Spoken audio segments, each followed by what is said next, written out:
نبی اور رسول میں اور اس کے آیت میں واقعہ میں فرق ہے؟ کیا یہ فرق درست بھی ہے جو یہاں پہ بیان کیا جاتا ہے؟ تو اس بارے میں پلیز آپ فرما دیں۔ جی، عرض یہ ہے کہ آپ نے جو بات ابھی بیان فرمائی ہے اور جو سوال آیا ہے، بنیادی طور پہ تو یہی سوال اٹھتا ہے کہ نبی اور رسول میں کوئی فرق ہے یا نہیں ہے۔ اگر فرق ہی کوئی نہیں ہے تو پھر خاتم النبیین کہا جائے یا خاتم المرسلین کہا جائے، اس سے کوئی فرق نہیں پڑتا۔ بات یہ ہے کہ ہمارے نزدیک نبی اور رسول میں کوئی فرق نہیں ہے۔ ہاں، یہ درست ہے کہ بعض علماء اس میں فرق کرتے ہیں۔ وہ یہ کہتے ہیں کہ جی رسول وہ ہوتا ہے جو شریعت لے کے آتا ہے، اور نبی وہ ہوتا ہے جو شریعت لے کے نہیں آتا۔ تو یہ ان کا خیال ہے۔ اب دیکھیں، رسول یا مرسل اس کو کہتے ہیں جو بھیجا گیا ہو، اور رسول بھی وہی ہے جو اللہ تعالیٰ نے جس کو بھیجا ہے۔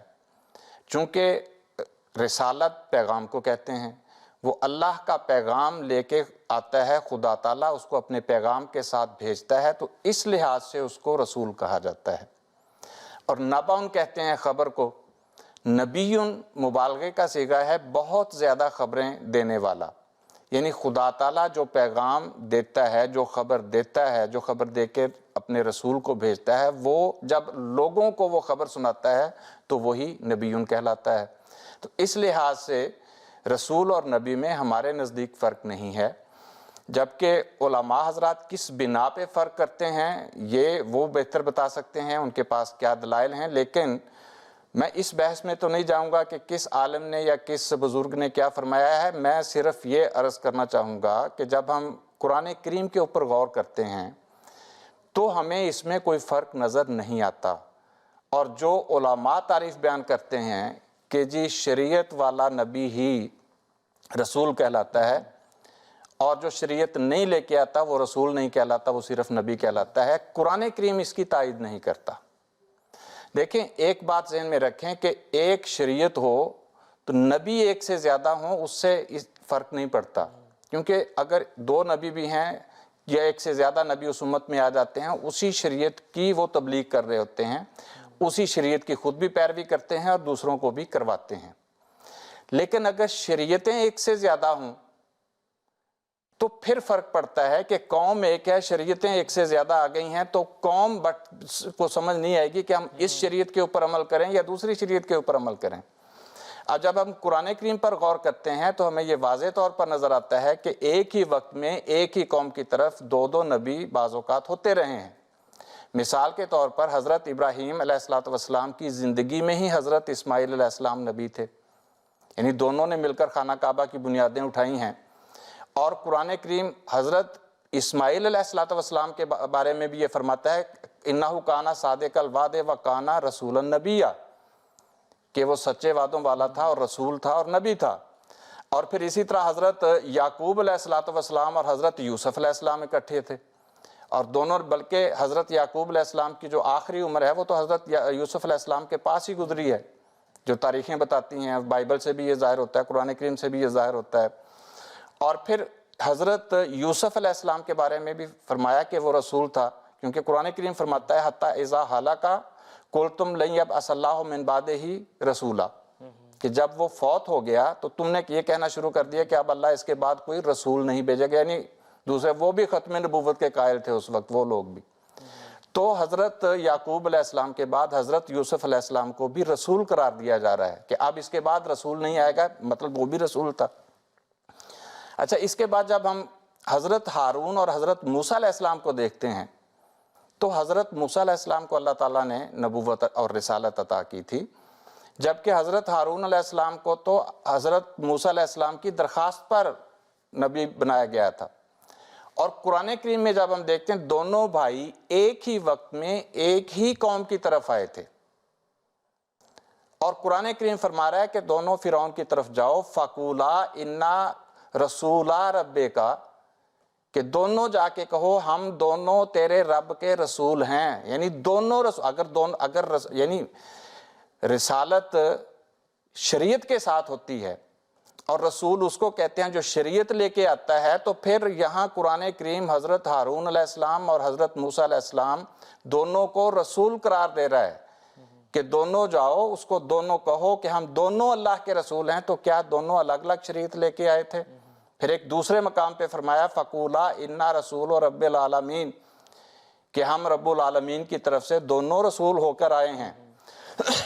اب یہاں سوچنے والی بات ہے، اگر رسول شریعت والے نبی کو کہتے ہیں تو پھر اس کا مطلب دونوں رسول تھے، تو دو شریعتیں تھیں کیا؟ دونوں شریعت لے کر آئے تھے؟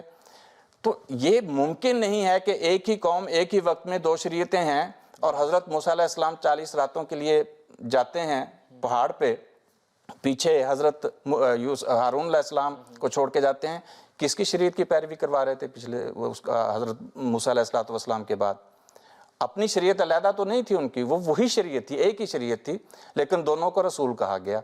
پھر اس کے علاوہ سورہ شعراء میں دیکھیں، وہاں مختلف انبیاء کا ذکر اللہ تعالیٰ فرماتا ہے، اور اب شریعتیں دیکھیں، کسی مسلمان سے پوچھ لیں، کسی بچے سے پوچھ لیں کتنی، وہ کہتے ہیں کتابیں کتنی ہیں جی؟ 4، اور یعنی تورات انجیل، یعنی زبور، تورات انجیل اور قرآن کریم۔ اب یہ مقولہ ہے، کہا جاتا ہے، ہمارے نزدیک تو انجیل بھی علیحدہ شریعت نہیں تھی، وہ حضرت عیسیٰ علیہ السلام خود فرماتے ہیں کہ میں الگ نہیں لے کے آیا، میں اس پرانی شریعت کو منسوخ کرنے نہیں بلکہ اس کو پورا کرنے آیا ہوں۔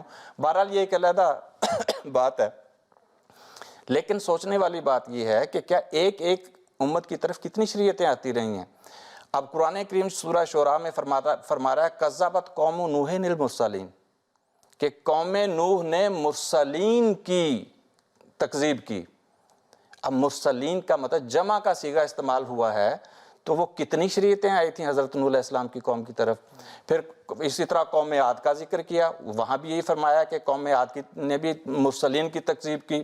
قوم سمود کا ذکر کیا، کذبت قوم سمود المرسلین، کہ انہوں نے بھی مرسلین کی۔ اب جہاں دیکھیں ایک ایک قوم کی طرف کتنی شریعتوں کا ذکر ہو رہا ہے، اور پھر کذبت قوم لوط، ان کا بھی یہی ہے، پھر اصحاب الایکہ کا، اس کا بھی یہی ہے، یہ ساری سورہ شعراء کے اندر ہیں۔ اور پھر اسی طرح بنی اسرائیل کے اندر دیکھیں، اگر رسول شریعت والا ہوتا ہے تو اللہ تعالیٰ حضرت موسیٰ علیہ السلام کے بعد فرماتا ہے وَقَفَّيْنَا مِن بَعْدِهِ بِالرُّسُلِ، کہ ہم نے اس کے بعد پے در پے رسول بھیجے۔ اگر رسول شریعت والا ہوتا ہے تو پے در پے رسول کا مطلب کیا ہوا؟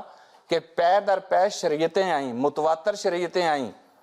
کتنی شریعتیں ہیں؟ کوئی نہیں مانتا اس چیز کو۔ چلیں اگر کوئی انجیل کو شریعت بھی مانتا ہے، تب بھی انجیل ہی آئی ہے اس کے، یعنی حضرت موسیٰ علیہ السلام کے بعد بنی اسرائیل کے اندر، اور پے در پے تو کوئی شریعتیں نہیں آئیں۔ تو یہ ساری قرآن کریم کی آیات پر جب ہم غور کرتے ہیں تو اس سے نتیجہ یہ بہرحال ظاہر ہوتا ہے کہ اتنی شریعتیں نہیں تھیں۔ جب اتنی شریعتیں نہیں تھیں تو اللہ تعالیٰ یہ رسول کا اور رسل کا لفظ بار بار بیان فرما رہا ہے، اور ایک ایک قوم کی طرف ایک سے زیادہ مرسلین بھیجنے کا ذکر فرما رہا ہے، جبکہ سب کو پتہ ہے کہ ایک سے زیادہ شریعتیں ایک قوم کی طرف نہیں تھی، ایک قوم کی طرف ایک ہی شریعت آتی تھی۔ ہاں، اس شریعت کو لاگو کرنے کے لیے جب وہ قوم شریعت سے دور جاتی تھی، دوسرا نبی اسی شریعت کی پیروی کروانے کے لیے آیا کرتا تھا۔ تو ان چیزوں کو اگر دیکھیں، باقی میں کہتا ہوں باقی چیزوں کو چھوڑ بھی دیا، صرف قرآن کریم پر ہی غور کریں تو یہ بات واضح ہو جاتی ہے کہ رسول اور نبی میں فرق نہیں ہے، اور رسول کا یہ مطلب بالکل نہیں کہ جو شریعت لاتا ہے وہ رسول ہے اور دوسرا نہیں ہو سکتا۔ نہیں، یہ قرآن اس کی تصدیق نہیں کرتا۔ جی ٹھیک ہے، شکریہ صاحب، بہت بہت شکریہ آپ